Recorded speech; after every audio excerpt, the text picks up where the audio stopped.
Le verdict est tombé samedi 4 avril 2020.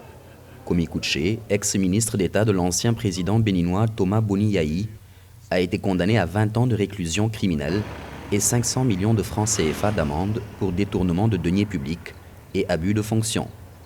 Une condamnation par contumace prononcée par la Cour de répression des infractions économiques et du terrorisme, mais qualifiée de politique par la défense de Komi Kutché, qui dénonce également de nombreuses irrégularités.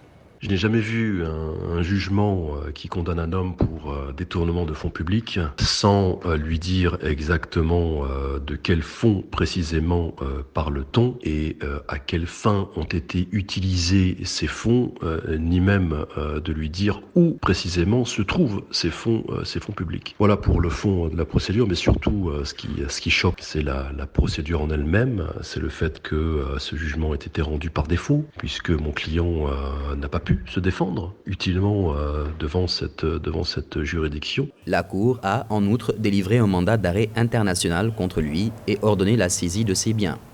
Un acharnement selon la défense, car une demande d'extradition de Komi Kutché formulée par le Bénin avait déjà été rejetée en avril 2019 par la justice espagnole, qui avait elle aussi évoqué des motifs plus politiques que juridiques.